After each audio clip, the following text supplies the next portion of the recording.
One thing to note, though, is that the emerging applications of electrochemistry need more urgent de-risking.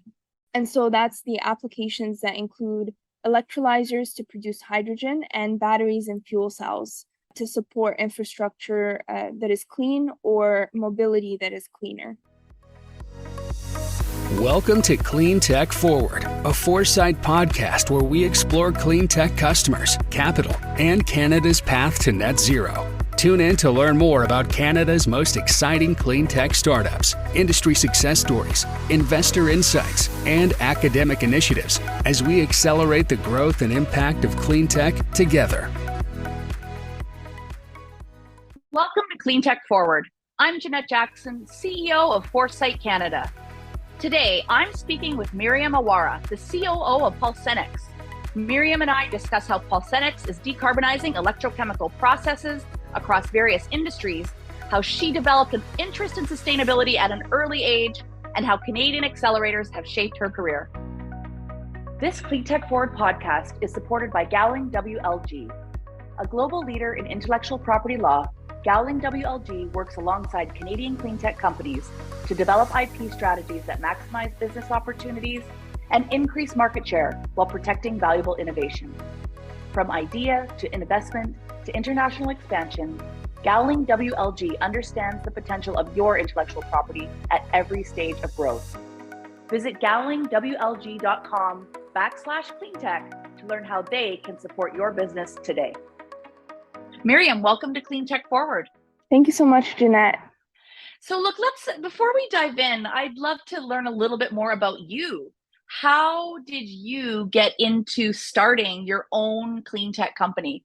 So actually, my story starts in high school. I stumbled upon a YouTube video of an inventor that developed a better way for solar panels to actually absorb sunlight. So that's when I knew I wanted to actually study electrical engineering, but work on an entrepreneurial endeavor once I graduated from university. So I'm stubborn. I just continued to pursue that after I graduated university to an accelerator called Next Canada. And that's where I met my co-founding team. The CEO of the company is actually an inventor of the technology that we're developing today. And so when I met my team is when I knew that this is something that I wanted to be working on with them. And we were keen to work together to essentially bring this sort of impact to scale. It sounds like our paths have parallel. I too, when I finished my academic studies, opened the door to the free world and thought, what do I want to do? Do I want to go into working for someone else, or do I want to take some risk and see what I can do on my own, assuming we could find the right team and stuff to work with? Yeah, and I think there are natural inclinations too. So if you're naturally more inclined to want to explore and want to learn about different aspects of commercialization or technology, it makes a lot of sense to be working at a startup or to start your own company. That just made sense for me because I was more naturally inclined to want to explore. So when it came to sort of the sector that you were interested in looking at, in addition to being an explorer and entrepreneurial, were you open, or did you always have sort of sustainability in mind? I actually grew up with the theme of sustainability in a really big way. So my dad worked in the resources industry. Our family nights quite literally consisted of my siblings and I doing research and presenting on a topic relating to sustainability. So growing up, there were a lot of themes around sustainability, and I was just very cognizant of it. It was always something in my life. And so obviously when I could see that there was a technology that could have impact in that field, it just drew me. It was something that I was immediately drawn to because of the themes in my life. Oh, that's so funny. We're sort of on our way out of COVID, fingers crossed. And when I hear you talk about doing presentations in the evenings, I'm kind of the worst parent you want to have going into a pandemic because, well, most of the kids were out playing, or I should say in their backyard playing, waving across the way because no one was coming in close contact. My routine with my daughter daily was picking a topic and doing a presentation on it. Not only did you get to research and learn some different skills, but you could actually work on presentation and confidence and standing in front of public and getting up there. So does that sound exactly like what you were doing? Yes, I think we do have parallel lives. Oh, that's so awesome. Okay, let's dive into Pulsenics. I've sort of dug around in your website a little bit, and I'm reading up on some of my notes here. But nothing is better than hearing about a company than one of the founders. So tell us, what exactly do you do? What we do is actually very simple. So we diagnose and manage the performance of systems that use electricity for chemical reactions. These systems are called electrochemical systems. They're an asset class, an industry that is really, really key to decarbonizing our manufacturing and mobility sectors. The challenge, though, is that these systems are incredibly complex, and we're actually blind to their behavior once they're operational. So we can't manage them at the industrial scale, and that makes them really expensive. And that's why they haven't been deployed at the scale and the rate that we need in order to decarbonize industries. With Pulsenics, we introduce transparency into the behavior of these systems, and that allows us to accelerate the decarbonization of our industries in a major way. And so when I'm hearing you talk, it sounds like it's a heavy combination of both hardware and sensors and software to, provide data. Am I right? Yes, exactly. Yeah. And in terms of some of the sectors that you're going after, I mean, I heard transportation, that's a big one. When we think about, I believe transportation accounts for almost 34% of Canada's carbon emissions. And then, of course, you talked about energy infrastructure more broadly in quote unquote industry. Can you give us a couple of examples of, ideal customers that should be diving in and using Pulsenics? Yeah, and it's also important to note, Jeanette, that electrochemistry has been around for hundreds of years, and it's actually used for some of the industries that are our most life-sustaining industries, like producing our aluminum, our metals, treating our waters, etc. But on top of that, emerging applications of electrochemistry include production of low-carbon hydrogen, using batteries and fuel cells to store energy, just to name a few of the applications, as well as converting CO2 or carbon dioxide to low emissions fuels. So electrochemistry really is everywhere, and it's going to continue expanding as an asset class in industry. One thing to note, though, is that the emerging applications of electrochemistry need more urgent de-risking. And so that's the applications that include electrolyzers to produce hydrogen and batteries and fuel cells to support infrastructure that is clean or mobility that is cleaner. As you know, working with Foresight and some of the other support networks, we're really big on business models. How do customers use your technology? Is it as a service or a license fee, or what opportunities are there to leverage your technology? What we offer is transparency. It's a hardware that can connect to any electrochemical system. It's agnostic of the type of electrochemical system that's used, and it's injecting it with pulses that are not disrupting normal operations, but are essentially querying what's happening inside of this system. What's your behavior like? And the system is essentially giving information back to our hardware. The hardware then collects that data and reflects it on software in order to produce visuals in real time, as well as to offer tools for really, really fast insights generation. And so both of these things, essentially, the value proposition is you get visibility and insights for a monthly recurring fee. And so we offer hardware and service and software and service for a monthly fee. And then when you think about sort of the impact that your technology can have when it comes to climate change issues, have you explored quantifying that impact across a specific sector or application of the technology? Absolutely. We've modeled what our impact could be at scale for two specific use cases in the hydrogen sector. The first being if we were to accelerate the development and deployment of hydrogen technologies by 30%, what impact would we have? And secondly, if we were to decrease the downtime that's unplanned for these systems once they've been deployed, what would our impact look like? And when we scale that up by 2040, we could abate over 1 billion tons of CO2 equivalent every single year. That's just in the hydrogen space alone, based on the targets that have been announced by policies around the world. Hydrogen is certainly a hot topic. Is it an area that you originally focused on, or has that come through the process of customer discovery and continuing to develop the technology to a point where you can have, serious customer conversations? Yeah, exactly. It's the latter.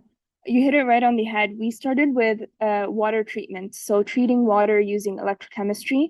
It's a cleaner way to treat dirty mining water than, say, chemical uses of water treatment or biological ways to treat water.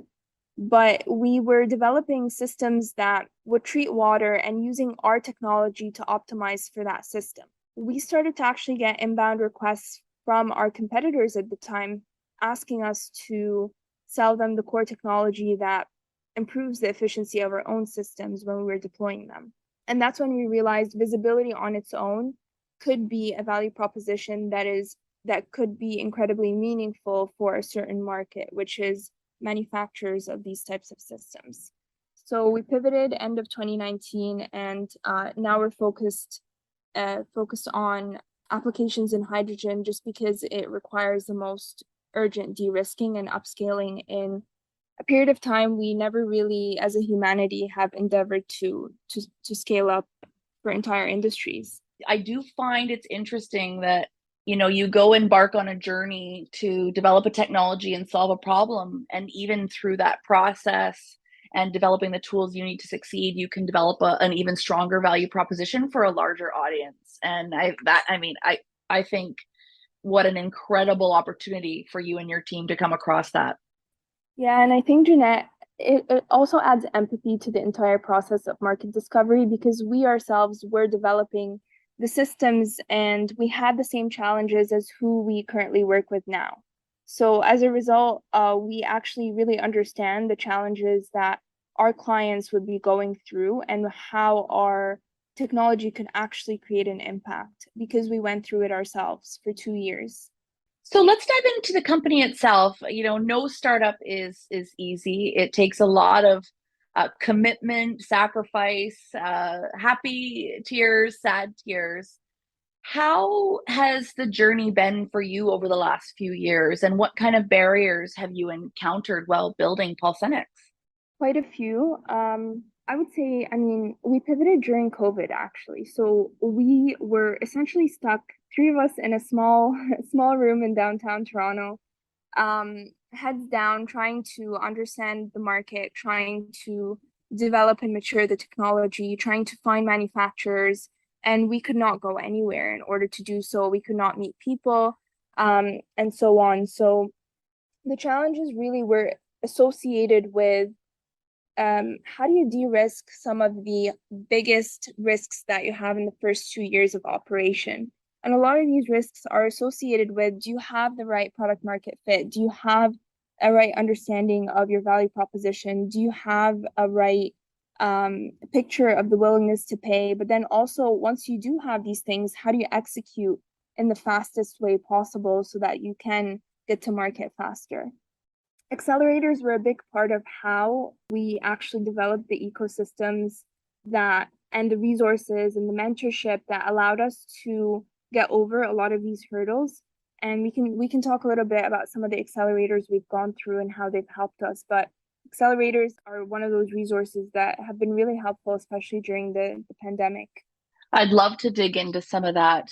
Do you want to sort of walk us through your journey and some of the different groups that you've engaged and the type of supports that they provide? So we actually, once we pivoted, we joined the Hacks Accelerator. This is an SOSV backed accelerator that essentially helps you get from 0 to 1 in terms of your hardware. So it's a hardware-focused manufacturing accelerator with relationships with contract manufacturers in China, and then also relationships in the Bay Area. And so that really allowed us to, once we had a concept and we had a small scale MVP from our early days in water treatment that we could then accelerate the quick iterations of our hardware without having to worry about developing those relationships with contract manufacturers. So that was one. Another is the Climate Ventures Earth Tech Accelerator, and that one was really, really helpful in terms of mentorship. There was, we had a mentor. She was incredible. She would sit down with us on a bi-weekly basis, and actually we would walk through, based on our objectives, some of the business strategies that we needed to implement to get to our growth, to get to our business goals, to get to our impact goals. And that's really rare because strategy is not something that can be taught. It's something that you need to be going through. And so experience from a seasoned mentor is really, really important and valuable. And thirdly, the Scale for Climate Tech program. It's an NYSERDA funded program that is also a manufacturing program, but now it's taking you from 1 to 10 in terms of improving your manufacturing readiness level. And this one's really important, again, because as a startup founder, or you don't really have those networks related to manufacturing that people can spend their whole careers building, and you may not have a framework or a structure for how you would de-risk your manufacturing and reduce the costs and make sure that you're designing for manufacturing and so on and so forth. So I feel with hardware companies, it is important to have the right resources. So for us, that meant manufacturing and strategy. Those were, some of the highlights for us. Now that you're sort of a few steps ahead in your venture, are you fundraising right now? What does the next sort of milestone look like for you? Yeah, so it was super important for us to not fundraise until we actually were revenue generating and sustainable in terms of our revenues. And that if we were to ever fundraise, that it would be to actually grow beyond what we could have if we were just getting revenue and putting it back into the company. So we are at that stage right now where we've de-risked some of the largest risks that you could have for an early stage company and going towards growth. And we do see ourselves fundraising in the near future. What advice would you give to other entrepreneurs that are following in your footsteps? Talk to as many people as possible. It doesn't even matter if they're in your industry or not, because perspective is everything. That's something that some, especially, young graduates may not understand the importance of in your early career, is being able to actually develop networks of support around you and different perspectives. Because that's the one thing that you're really lacking in your early career is perspective and experience. You may have the excitement, you may have the character to want to always be learning, you may have the maybe ignorance to know your own limitations or the limitations of what you're working on. And that, gives you an ability to do a lot, but you do lack the experience and the perspective, which you should be trying to supplement with your network for sure. No, I think that's a great message. When I take a step back and look at the companies that I used to have a much closer touch point with all the ventures through Foresight, but when I do sit back with the team and we talk about some trends on, what's making ventures more successful than others, it is a reality. And I'm speaking, beyond team, value prop, business model, and pure competitive advantage. It's really, that openness to learn, that openness to build a network, connect with a lot of folks to figure out who has the special insight or information that you can leverage to leapfrog ahead of competitors and be the best technology provider that knows the space inside and out. And I can't encourage folks enough that that's one of many, but in particular, one of the critical elements that I think accelerators across Canada provide, and that we really strive to provide to the network that we support, with 150 plus EIRs and mentors, more and more representing, real industry insight. That's absolutely really at the crux of it is the mentorship. I mean, 150 EIRs, that cumulative experience and knowledge is going to be something that is really hard to replicate, right? So accelerators are great for this.